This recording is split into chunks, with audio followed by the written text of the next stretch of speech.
Hey guys, I'm back with a fresh new haircut. In today's video, I'm going to talk about 3 top tips for aspiring online poker players. Tip number 1 is to pick one format and specialize in it. Now, so many different games available, it's easy to bounce around game to game and not get particularly good at any of them. But all the money is made in specialization. All the best players pick one game, get very good at it, and make very good money. Now, you should do your homework and find out which games you can make the most money relative to the skill level needed to play them. So for example, you want a game that you can start quickly and then make good money without being amazing at it. Now in my opinion, spin and goes are disproportionately good in this regard currently, and other games might have more money available, but you need to be one of the expert players in them games to get that money, which takes 3 to 5 years of working your ass off to be an elite player in almost any game. Now another thing you want to look at is what is your bankroll and your mindset for the game you're playing.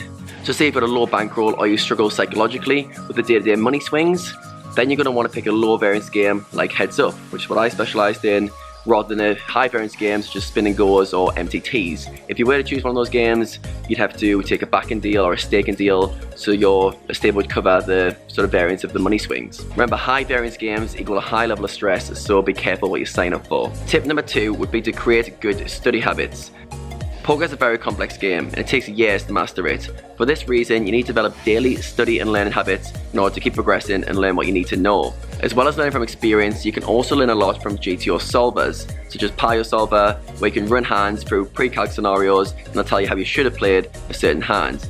As a human, you'll never be able to play a perfect poker, but by understanding how these GTO solvers play these certain hands and get an understanding of the key underlying principles that apply to a wide range of scenarios, you can learn at a much quicker rate than you used to be able to. I find way too many poker players go over very specific hands in really random spots which don't come up often. It doesn't matter what the solution looks like for that. You should be looking at the underlying principles and the things that are most commonly used, which are going to provide the biggest bang for your buck. With so much to learn, seeking mentors, coaches, or a stable which offers a good coaching environment are all good options for those who want to reach the very top. My third tip would be to create a structured work day.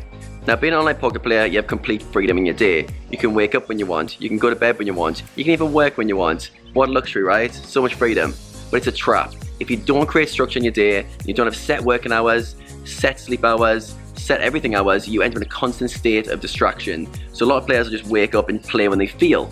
When you feel like playing, all of a sudden, it's always better to snooze your alarm. It's always better to stay up till 4 AM. It's always a good idea to watch an extra hour of YouTube because your hours are on a continuum. You have good intentions, but your willpower gets defeated by the shiny object of social media and life. If you don't have set work hours, it's very difficult to actually have productive days. I find this a very common mistake for poker players. It's the simple stuff I'm talking about.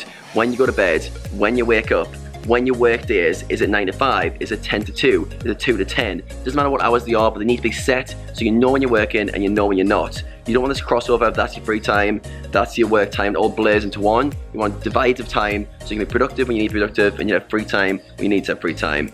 Now, being disciplined also means you go to bed on time, you wake up on time, and you start work on time. Now, there's no one to tell you to do this. You're your own boss. As an online poker player, it's very important that you take that job seriously and you start to create these discipline structures and stick to them when no one else is watching. So the difference between the amateurs and the professionals is the professionals set structured days. So you decide which one you want to be. I hope you guys found these tips useful. If you like this video, please subscribe to my channel, and there's going to be plenty more coming from me soon, which you don't want to miss.